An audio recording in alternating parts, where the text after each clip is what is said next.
A paz do Senhor, pessoal, tudo bem? A nossa série sobre as promessas de Deus continua e nós vamos falar hoje sobre a promessa de vida abundante. E falando em vida abundante, nós vamos abordar também o texto de João capítulo 10, especialmente aquele versículo que diz: o ladrão não vem senão a roubar, a matar e destruir. E Jesus disse: eu vim para que tenham vida e a tenham com abundância. E a pergunta que eu lhe faço é: esse ladrão é Satanás? Podemos chamar esse ladrão de diabo? Ou, na verdade, é uma interpretação errada que muitos cometem e muitos dizem isso, mas na verdade Jesus não está falando do diabo? O que você pensa sobre isso? Então, se você quer uma resposta para isso, entre outras coisas, fique comigo, porque nós vamos falar sobre a promessa de vida abundante. Eu sou o pastor Ciro Zibordi e nós vamos já direto ao assunto. Nós estamos já chegando à conclusão desta série de lições maravilhosas, as promessas de Deus, comentadas pelo pastor Elinaldo Renovato de Lima. E a lição de hoje é a lição 12, que será estudada presencialmente, se Deus assim permitir, no dia 22 de dezembro, já bem próximos, já numa data bem próxima do Natal, dia 22 de dezembro.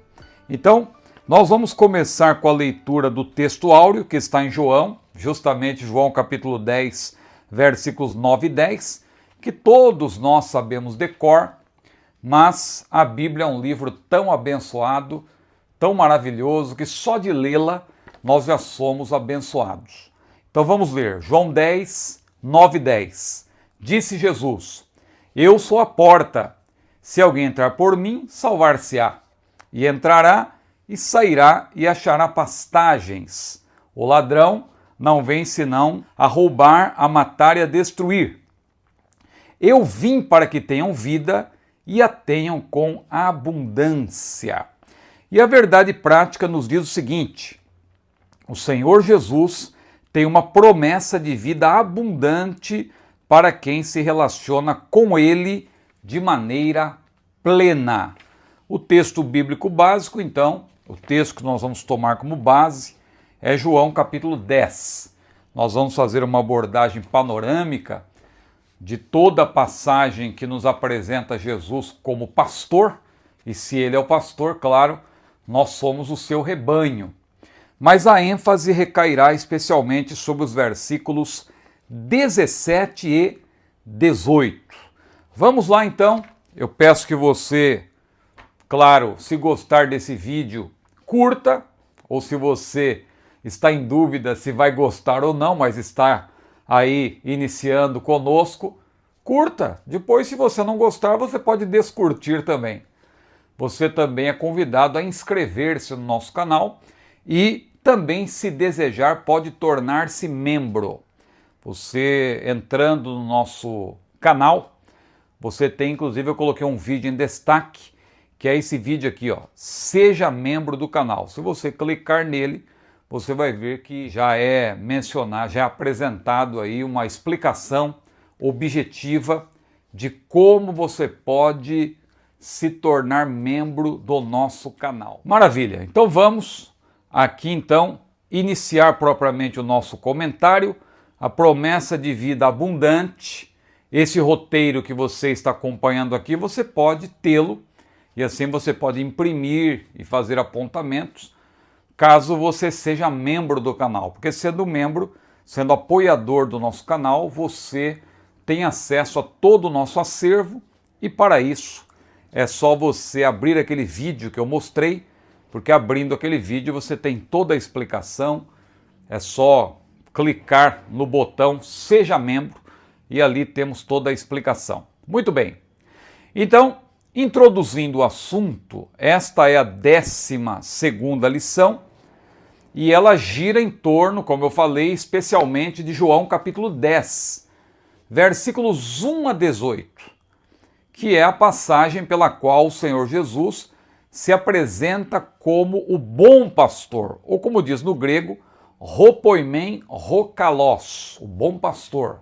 ropoimen, rokalós. Uma das ênfases dessa aula vai recair então sobre o versículo 10. O ladrão não vem senão a roubar, a matar e a destruir. Eu vim, disse Jesus, para que tenham vida e a tenham com abundância. E aí o desafio que eu já fiz no início, quem é esse ladrão? Trata-se do diabo? Ou seria um erro de interpretação fazer essa associação? Nós vamos responder esta pergunta ao longo desta aula. Mas esta aula não trata apenas disso. O primeiro tópico, Jesus, a fonte de vida abundante. E aí nós já vamos para o primeiro ponto, a fonte de verdadeira vida. Essa fonte, então, é o Senhor Jesus. De acordo com João capítulo 10, versículos 1 a 7, o bom pastor, que é Jesus Cristo, é a fonte para a vida abundante. Porque ele mesmo disse, eu sou o bom pastor dá a sua vida pelas ovelhas. Jesus é o bom pastor. Por diversas vezes, Jesus, ao longo do Evangelho de João, ele utiliza essa frase, eu sou a porta, eu sou o caminho, a verdade e a vida, eu sou o pão da vida, aquele que vem a mim não terá fome, quem crê em mim nunca terá sede, eu sou a ressurreição e a vida, e assim por diante, eu sou. E em João 10 e 11 ele diz, eu sou o bom pastor. Então é por isso que ele é a fonte da verdadeira vida. Porque ele falou da vida abundante. O ladrão não vem senão a roubar, a matar e a destruir. Versículo 10. Eu vim para que tenham vida e a tenham com abundância. E aí o versículo 11 já destaca o fato de que ele dá vida justamente porque ele entregou a sua própria vida e por isso ele pode nos dar essa vida abundante. Então, ao apresentar-se como tal, o Senhor Jesus faz uma comparação de si mesmo com os ladrões e mercenários. E aí eu coloco já uma citação do texto bíblico. E é importante você observar aqui algumas palavras gregas. Veja, na verdade, vos digo, disse Jesus, que aquele que não entra pela porta do curral das ovelhas, mas sobe por outra parte, é ladrão. Observe aí a palavra ladrão no grego, kleptes. Você já deve ter ouvido falar de cleptocracia, por exemplo. Teve alguém que disse aí, numa certa ocasião, que no Brasil havia uma cleptocracia.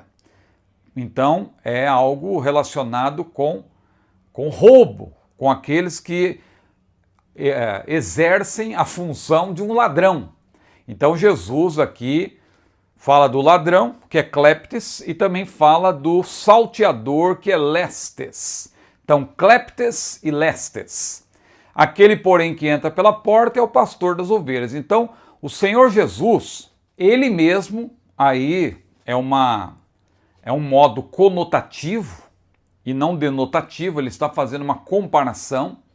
Então você percebe que ele se compara com aqueles que se lhe opõem, aqueles que são falsos, porque ele é o verdadeiro, então ele é o bom pastor. O bom pastor, inclusive Jesus disse, conhece as suas ovelhas e vai adiante delas. Ele diz que as suas ovelhas, inclusive, ouvem a sua voz e chama pelo nome as suas ovelhas e as traz para fora. Mais adiante, nos versículos 27 e 28, ele diz o quê? As minhas ovelhas ouvem a minha voz, e eu conheço-as, e elas me seguem, e dou-lhes a vida eterna, e nunca hão de perecer, e ninguém, note, ninguém as arrebatará da minha mão. Ou seja, nós temos segurança da nossa salvação se permanecermos em comunhão com Cristo. É importante observar isso. Nada pode nos tirar da mão do Senhor, exceto a permanência do pecado. Ninguém está seguro da salvação fora de Cristo. E para ficar fora de Cristo, a pessoa tem que permanecer no pecado. Não é que nós estamos isentos do pecado. Podemos vir a pecar. João falou, filhinhos, não pequeis. Mas, se algum de vós pecar, temos um advogado para com o Pai, Jesus Cristo justo. Então o crente, ele pode vir a cometer um deslize, um fracasso, mas ele pede perdão, ele busca ajuda, ele busca ao Senhor, ele se arrepende e ele não permanece no pecado. A Bíblia diz: o pecado não terá domínio sobre vós. Então veja, como igreja, ou eclesia do grego, estamos, claro, do lado de dentro, porque esse é o sentido do termo eclesia, ek. Lembre-se que eu já expliquei em outra ocasião, esse prefixo, essa preposição grega, fala de um movimento de dentro para fora. Nós somos tirados de dentro do mundo para pertencer à família de Deus. Então, como eclesia, estamos do lado de dentro, pois formamos parte do rebanho do bom pastor. Ele nos tirou do mundo e passamos a fazer parte do seu redil. Fomos batizados pelo Espírito Santo no corpo, fomos inseridos, fomos imersos, por assim dizer, porque batismo é um mergulho. Esse é o chamado batismo que tem o Espírito Santo como agente. Ele é o agente. Quando nós entregamos a nossa vida a Jesus, nós somos inseridos no corpo de Cristo, como diz 1 Coríntios capítulo 12, versículo 13. Agora, de maneira paradoxal, o Senhor Jesus, que nos trouxe para o seu rebanho, veja, se você ler Mateus capítulo 10, versículo 16, você vai ver que ele também nos envia como ovelhas ao meio de lobos. Veja, nós somos enviados, nós que estamos seguros em Cristo, mesmo assim, ele nos envia para pregar o evangelho, para estar no meio dos lobos, para evangelizar. Lobo, claro, tanto ovelhas como lobos aqui, é sentido figurado. Então os lobos são os enganadores, são os perseguidores do evangelho, são os anticristos e falsos profetas, que aliás nós vamos estudar sobre isso no próximo trimestre. Vai ser um trimestre muito bom sobre a defesa da fé cristã e em breve nós vamos aqui divulgar mais esse próximo trimestre, que vai ser mais um trimestre maravilhoso, como todos os outros das lições bíblicas adultos da CPAD. Então veja, o Senhor, o bom pastor, nos envia como ovelhas ao meio de lobos para evangelizar e vai adiante de nós, a fim de nos proteger. Nós o seguimos porque conhecemos a sua voz. Então ele vai à frente, ele vai adiante.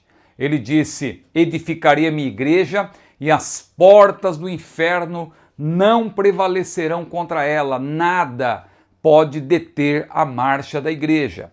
Então Jesus, ele é o bom pastor e a porta das ovelhas. Veja que ele se apresenta em João 10, tanto como o bom pastor, como também a porta, a entrada para a salvação e a entrada para ter comunhão com Deus. E nos versículos 5 a 7 do capítulo 10 de João, que estamos aqui explicando, o Senhor nos ensina que as suas ovelhas só ouvem a sua voz. Elas não seguem estranhos, mas fogem deles, não os reconhecendo como seus pastores. Em seguida, em sua comparação, que os discípulos ainda não estavam entendendo, é importante notar isso, Jesus afirma: em verdade vos digo que eu sou a porta das ovelhas. E mais adiante fica claro que o Senhor emprega essa metáfora para se apresentar como o único mediador entre Deus e os homens. Então, quando ele diz que ele é a porta, ele está reafirmando que ele é o caminho, a verdade e a vida. Ninguém vem ao Pai, disse ele, a não ser por mim. E como Paulo falou, há um só Deus e um só mediador entre Deus e os homens, e este mediador é Jesus Cristo, homem. Como se vê, o Senhor reitera o que já havia dito em João capítulo 5, versículos 39 e 40, ali ao responder aos religiosos da época, que eram muito estudiosos, que liam a Bíblia, conheciam as Escrituras como ninguém, especialmente os fariseus, mas também havia outros grupos, os saduceus. E Jesus disse àqueles religiosos: examinais as Escrituras. Veja que Jesus não está dando uma ordem, mas está ali apresentando uma constatação, porque eles de fato examinavam, liam, estudavam as Escrituras. Examinais as Escrituras, porque cuidais ou julgais ter nelas a vida eterna. E de fato, disse Jesus, são elas que de mim testificam. Agora veja o que Jesus disse no versículo 40. Mas não quereis, e não quereis vir a mim para terdes vida. Ou seja, mesmo estudando e ensinando a Bíblia, muitos estão fora do redil, porque não querem ir ao bom pastor, a única fonte da vida abundante.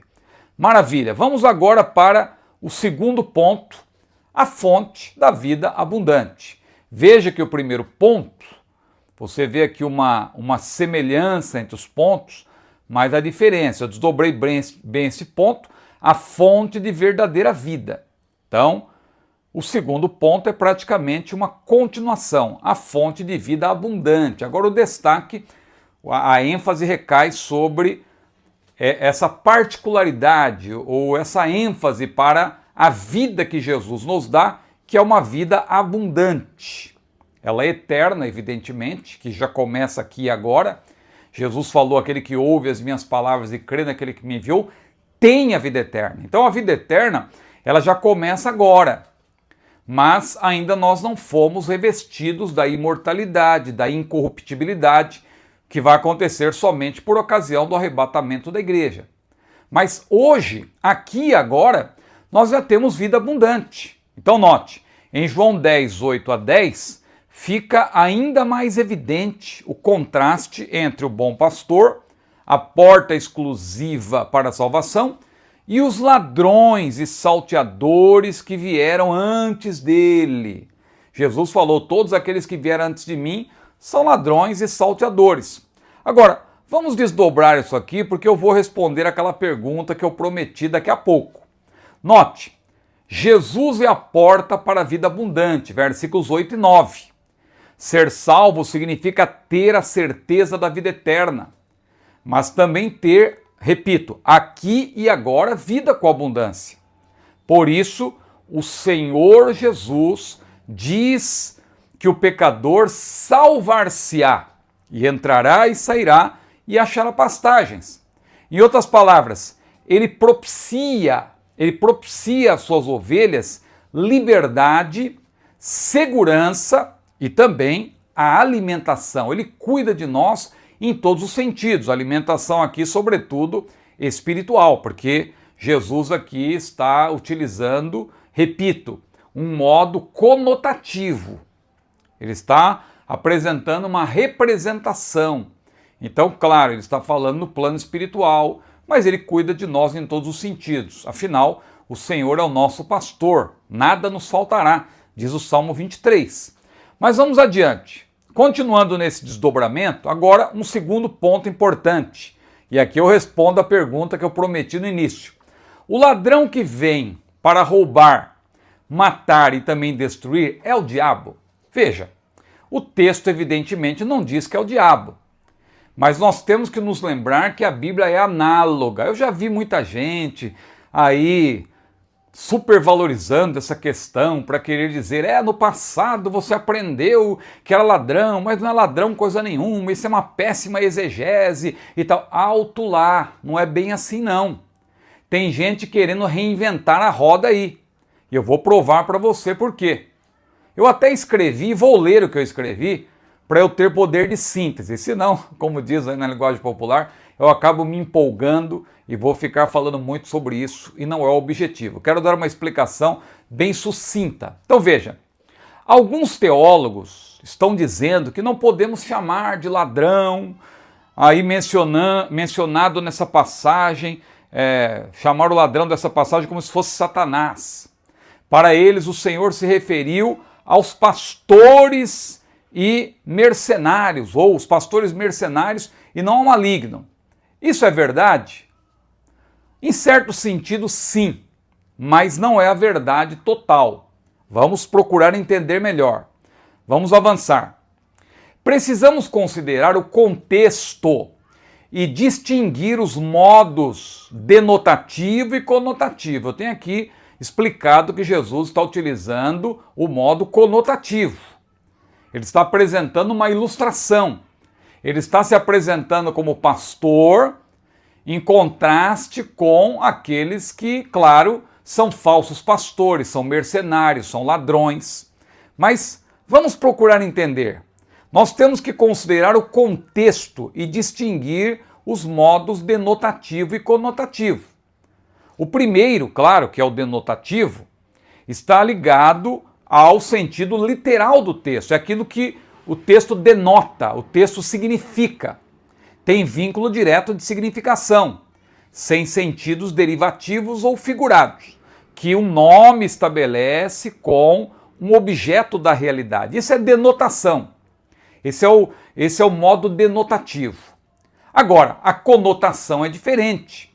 Ela está relacionada com o sentido que uma palavra ou coisa sugere mediante o estudo dos contextos. E aí eu até estou citando todos os tipos de contexto que você tem que olhar quando você é um bom exegeta. Então, o contexto imediato, o contexto remoto, o contexto geral, o contexto referencial, o contexto literário, o gênero literário tem que ser levado em consideração, o contexto histórico e também cultural. Tudo isso, quando você está examinando um texto, então vamos dizer que você está fazendo uma análise de João 10:10. Podemos dizer que o ladrão aí é o diabo?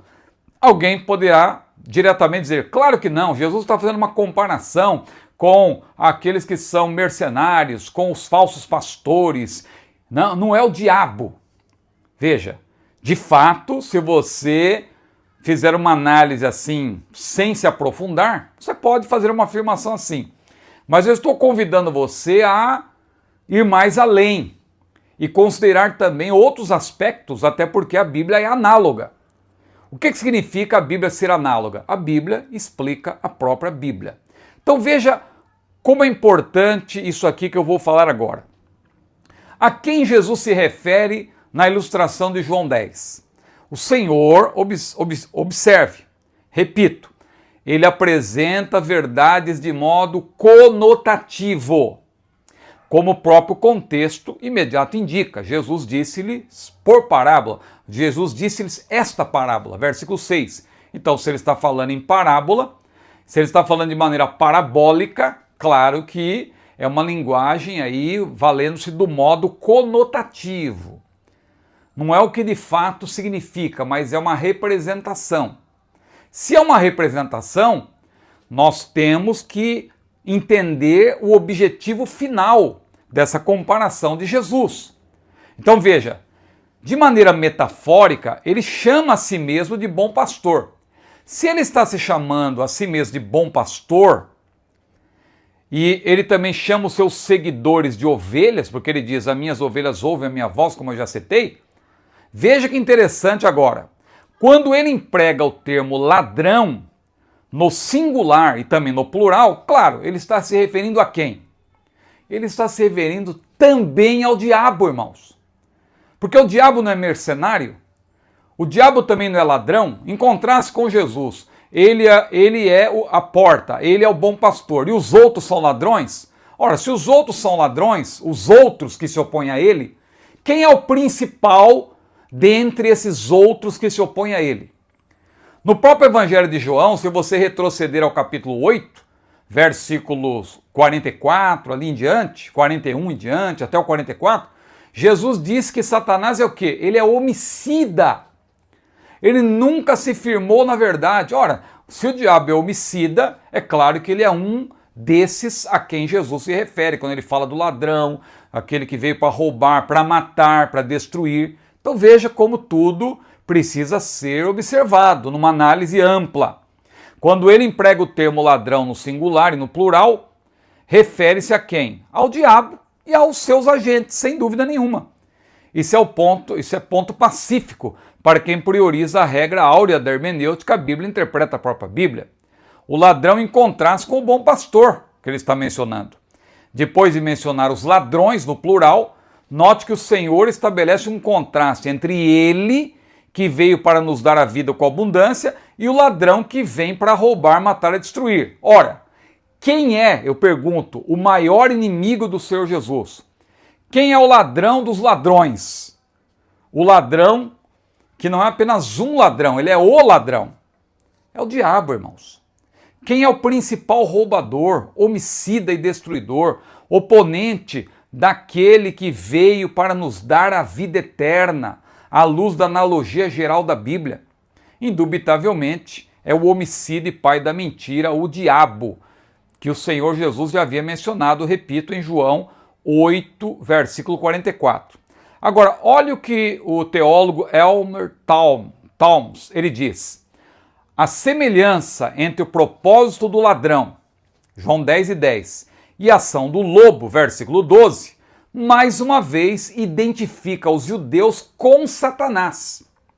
Claro, os judeus que se opõem a Cristo. Se esses judeus que se opõem a Cristo, eles por suas ações estão identificados com Satanás, é evidente, irmãos, que o principal de todos os ladrões, o principal de todos os mercenários, o principal de todos os opositores de Jesus é o próprio Satanás. Então, o que eu quero dizer com isso? Se você tem pregado há décadas que o ladrão, que é o diabo, não vem senão a roubar, a matar, a destruir, continue pregando, não precisa ficar aí preocupado com essas pessoas que dizem, isso é um grande erro, um absurdo. Não, porque o principal dentre todos os ladrões, e que está no contexto, porque Jesus o mencionara no capítulo 8, versículo 44, é o diabo. Então, eu não vejo problema nenhum em você continuar pregando que o ladrão, que é o diabo, não vem senão a roubar, a matar, a destruir.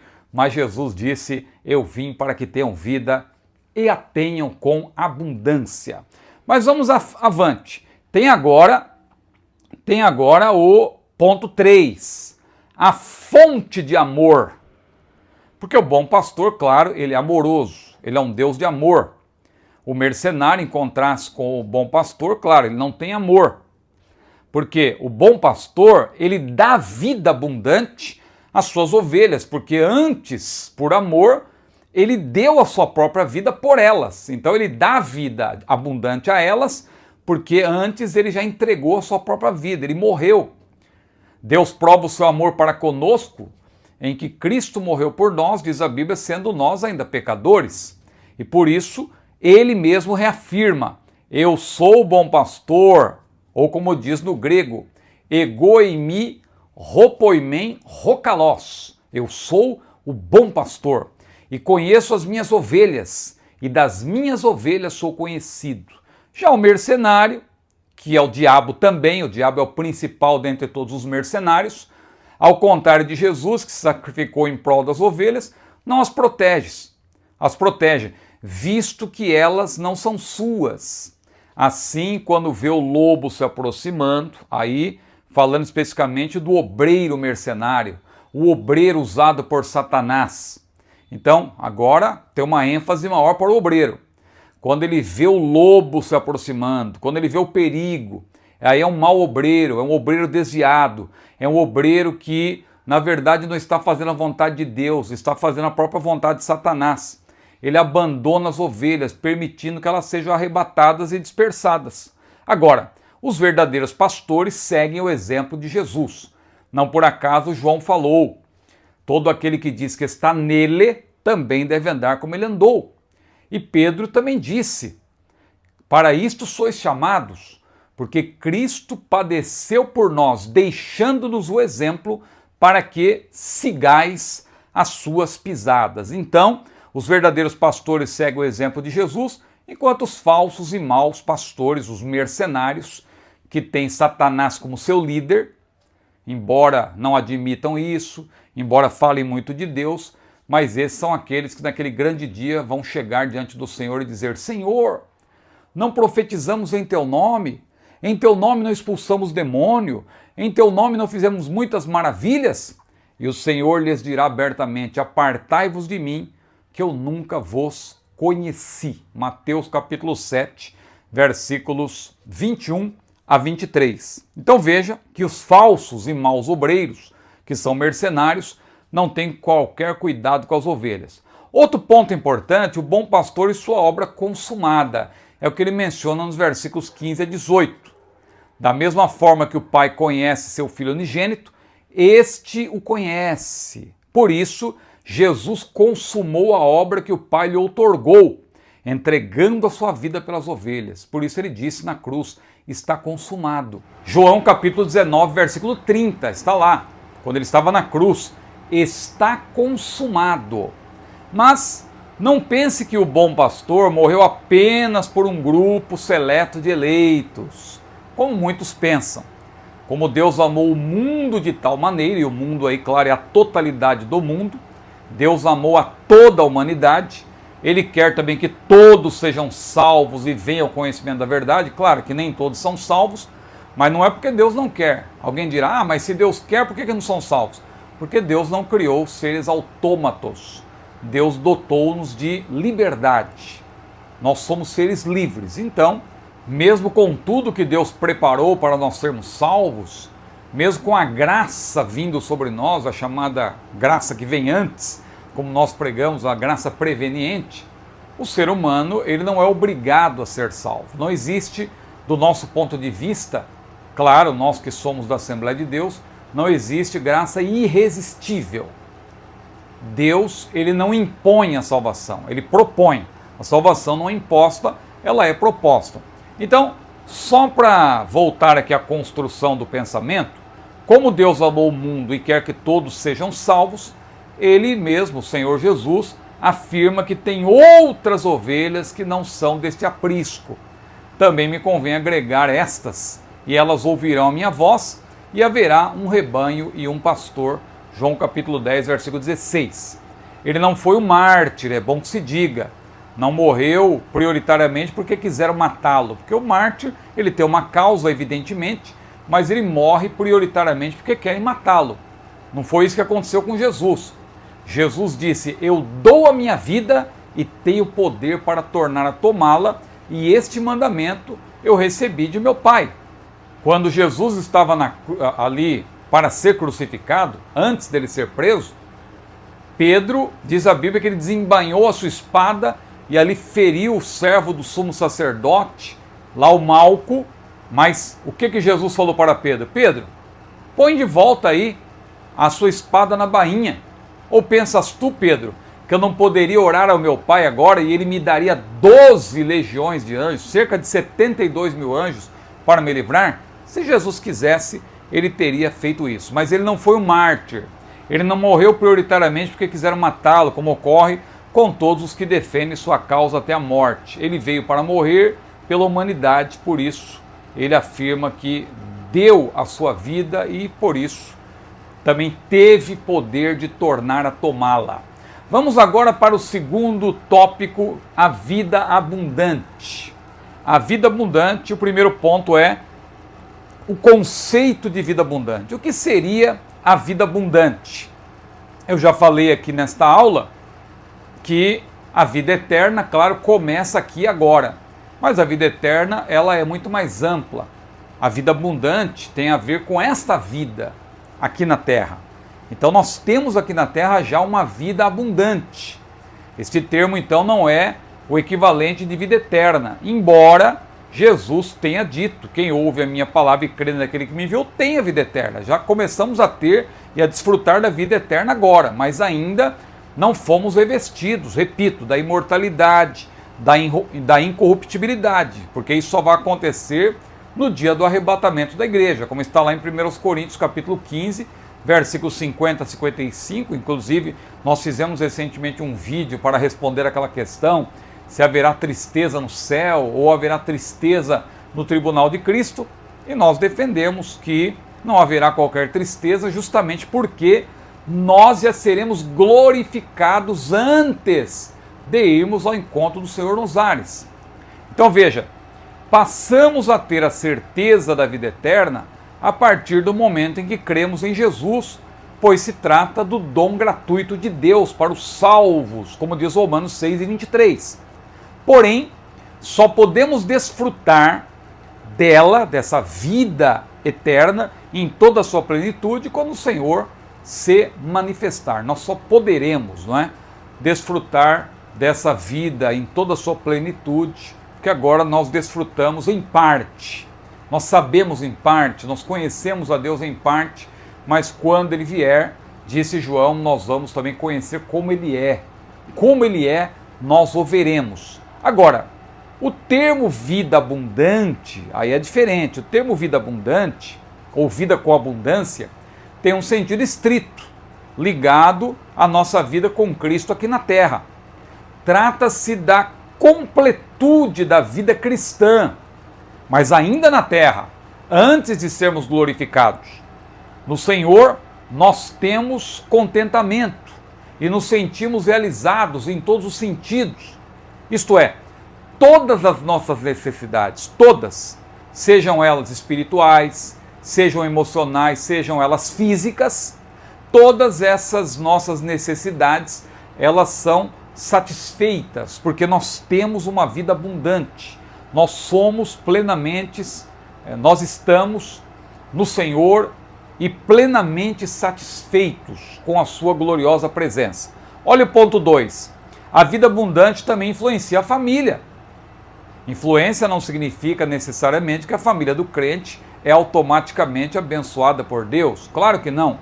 Influenciar é fazer com que os familiares também sintam-se ali movidos, impulsionados a ter a mesma vida que você tem. É esse o sentido. Não é uma bênção automática, porque, claro, não podemos desprezar a questão da individualidade. Isso para a salvação e isso também para a comunhão com Deus.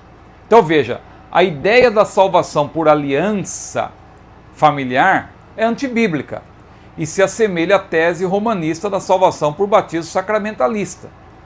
Note então o que diz 1 Coríntios 7,14.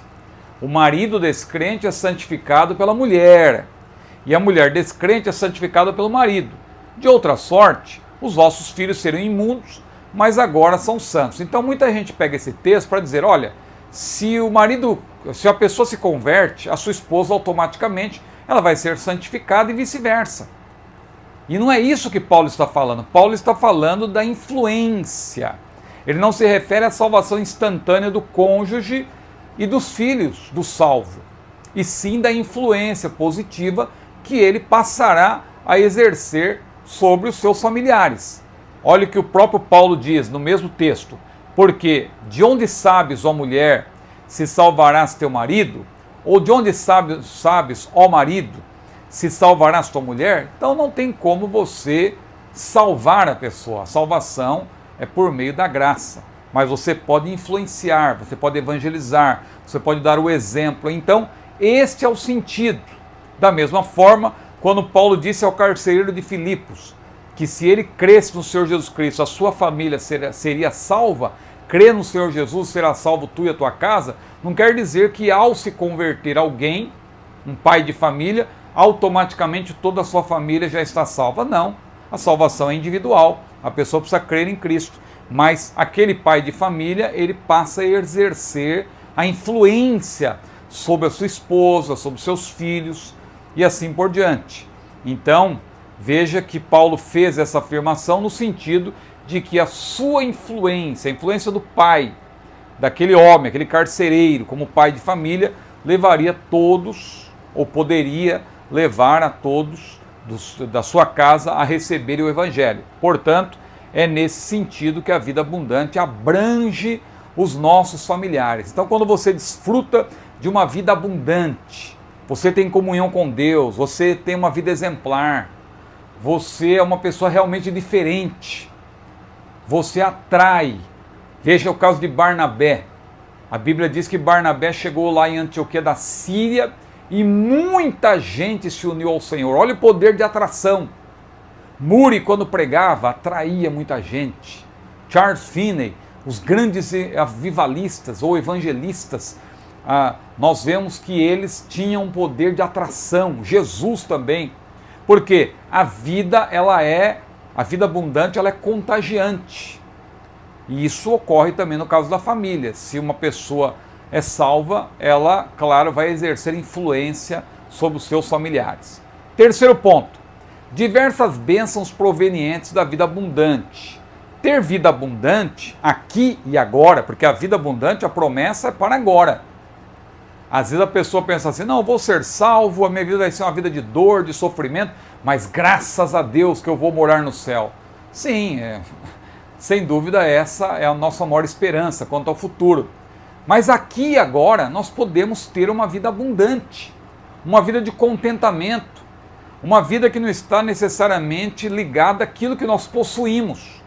Então veja, ter vida abundante aqui e agora significa desfrutar das bênçãos que acompanham a salvação, prometidas aos que se mantêm fiéis ao Senhor.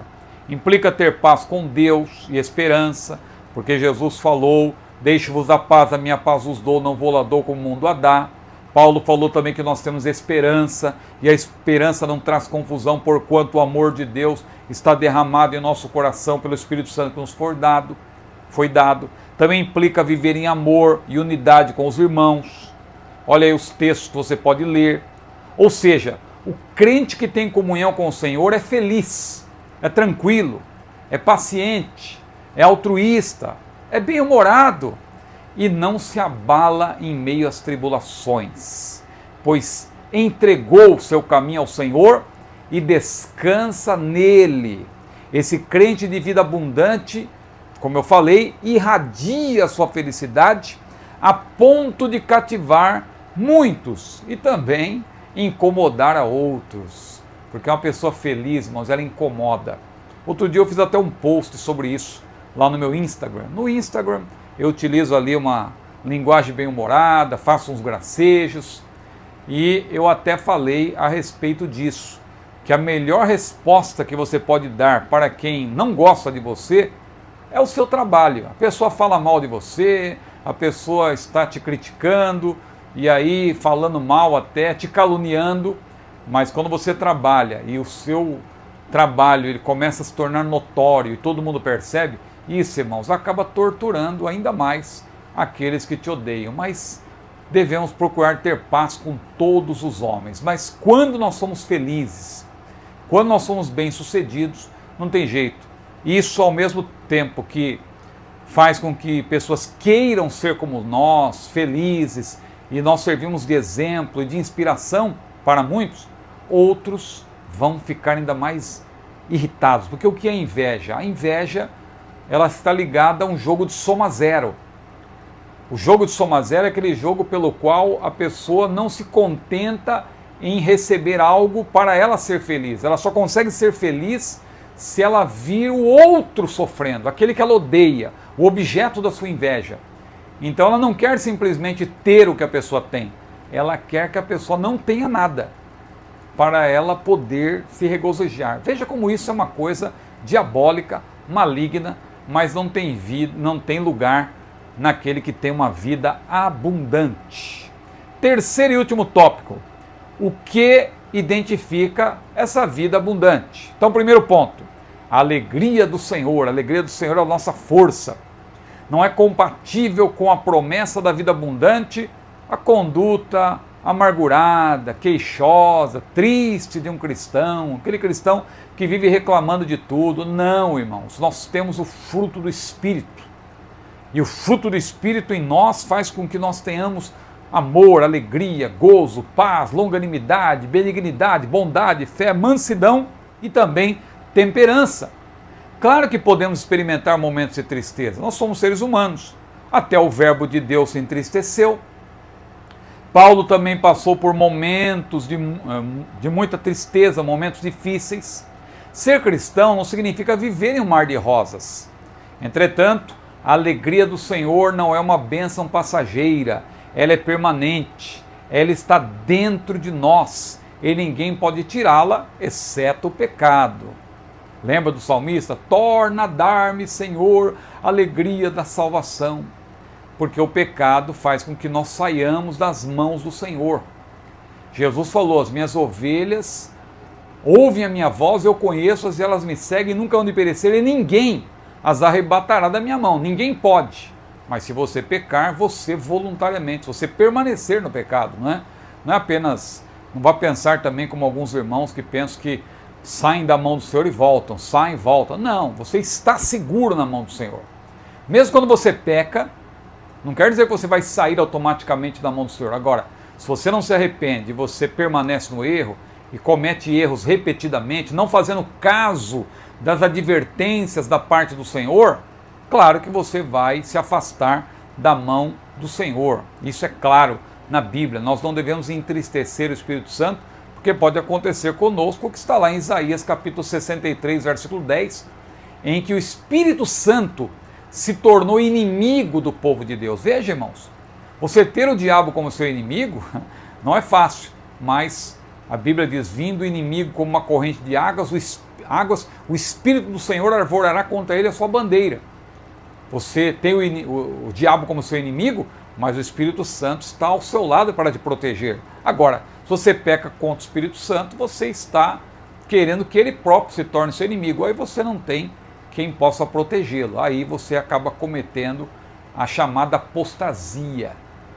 É quando você se rebela contra Deus e você, claro, perde completamente a comunhão com ele e fica totalmente sem nenhuma proteção da parte dele. Então, o contentamento, a alegria que nós temos, irmãos, é um contentamento que não depende da circunstância à nossa volta.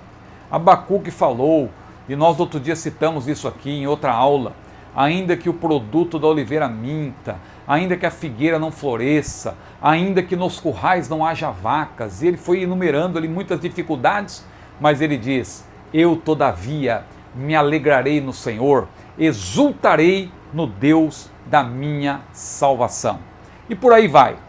Veja, o ponto 2, gratidão por tudo. O cristão que tem vida abundante também jamais tem aquela conduta queixosa, um murmurador crônico. Não, ele sabe que Deus está no controle de todas as coisas, inclusive da sua própria vida.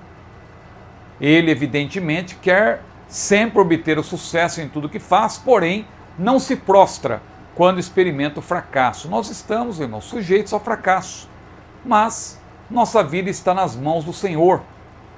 Então, o crente que tem vida abundante, ele tem também uma conduta de gratidão, sempre, já que aprendeu que tudo pode em Cristo, tudo posso, disse Paulo, naquele que me fortalece. E esse tudo posso não é no sentido de poder ter bens. Meu irmão, você pode ter um carro, você pode ter uma casa, tudo posso. Não, aí é poder tudo no sentido de que você está preparado, você aprendeu, como disse Paulo, eu aprendi tanto a ter fartura, como eu estou pronto até a passar fome, se for o caso. Mas o crente passa fome? Regra geral, não. O salmista disse, eu fui moço, agora eu sou velho, nunca vi o justo, nem a sua descendência mendigar o pão. O Senhor está conosco, Ele é o nosso pastor, Ele cuida de nós. Mas, se for preciso, até por uma questão probatória, você passar fome, você não vai, claro, se desviar do Senhor, porque você tem uma vida abundante. O seu contentamento não depende exatamente ou necessariamente daquilo que você possui ou daquilo que vem de fora, daquilo que está à sua volta. Ou seja, a vida abundante diz respeito muito mais ao que somos do que ao que temos. Mesmo tendo momentos difíceis, mantemos a nossa postura de gratidão, em tudo dai graça, diz a Bíblia. E o terceiro e último ponto, vida no Espírito, vida de oração. Quem desfruta da vida abundante tem certeza da vida eterna, tem paz, tem contentamento, como eu falei, além de depender inteiramente do Senhor. Ele sabe de tudo e age em nosso favor. Sim, Deus está no controle de tudo. E antes de pedirmos, diz a Bíblia, ou pensarmos, olha o que diz a Bíblia, não havendo, disse o salmista, ainda palavra alguma na minha língua, eis que logo, ó Senhor, tudo conhece. Ele está na nossa frente. Olha também o que diz Isaías, e será que antes que clame eu responderei, estando eles ainda falando eu os ouvirei. Vosso Pai sabe o de que tendes necessidade, disse Jesus, antes que lhe o peçais. Então, se Ele sabe tudo antes, para que nós temos que orar? Porque nós temos comunhão com Ele. É o que eu respondo aí, ó. Se já temos a certeza de que a nossa vida está no centro da vontade de Deus, por que devemos orar sem cessar? Porque oração fala de relacionamento, é uma conversa com Deus. Orar é mais do que um diálogo, porque o diálogo ele pode ser mecânico. Veja, numa entrevista, por exemplo, as respostas podem ser combinadas, as perguntas e respostas. Agora, uma conversa fala de espontaneidade. Amigos é que conversam, considerando que Deus cuida de nós, conhecendo o fim antes do começo. Olha aí quantas referências que você pode ler. Orar para quê? Oração tem a ver com o nosso relacionamento com o Senhor, que está perto, diz a Bíblia, de quem o invoca. Que maravilha! Então, nós estamos chegando aí à conclusão de mais uma lição. Logo, logo vamos começar um novo trimestre, mas semana que vem ainda temos a última lição e nós vamos fazer uma recapitulação. Vamos fazer uma exposição geral de todas as lições. Então você que ainda não está inscrito no meu canal, eu te convido. Inscreva-se, também seja membro, eu coloquei até um vídeo aí para te ajudar, mas olha quantos vídeos que você tem aqui, ó. Tem a nossa série Apocalipse perícope por perícope, que a gente agora no fim do ano, devido às dificuldades que eu tenho, porque eu tenho viagens aí para fora, inclusive, vai me dificultar. Eu estou aí gravando uma série de vídeos para a Escola Dominical e por isso não tenho tido como fazer as nossas lives semanais. Mas nós vamos ainda fazer uma última live antes que esse ano termine, se Deus quiser, que vai ser a aula 35, e aí depois nós voltamos no início do ano para concluir esta série de 40 aulas aqui da nossa abordagem de Apocalipse. Veja, perícope por perícope. Você que ainda não conhece e quiser maratonar a nossa série, olha aqui, ó, quantos vídeos que você tem para saber aqui sobre o livro de Apocalipse. João viu e eu também quero ver. Carta à igreja de Éfeso, carta às outras igrejas, os 144 mil e os mártires, e também a quinta e a sexta trombetas, a última trombeta, o falso profeta e a marca da besta, as duas testemunhas, são exposições do livro de Apocalipse. Amém? Então ficamos por aqui, curta esse vídeo, compartilhe e que Deus abençoe a sua vida. E não se esqueça, hein? Deus nos fez uma promessa de vida abundante. Nós, em Cristo, nós temos uma vida de abundância. O Senhor cuida de nós. Como diz aqui ainda na conclusão, o Senhor Jesus é a fonte da vida abundante, pois Ele mesmo nos prometeu. Essa promessa está disponível a cada crente que desenvolve um relacionamento pessoal com o Senhor. Nesse relacionamento, a nossa família é abençoada, podemos desfrutar de copiosas bênçãos, além de andarmos em alegria e gratidão em espírito. A vida abundante em Cristo é a nova vida que Ele prometeu para os que creem nele como Salvador e Senhor. Então, você precisa se apropriar e desfrutar desta promessa de ter uma vida abundante. Amém? Que Deus abençoe a sua vida. A paz do Senhor.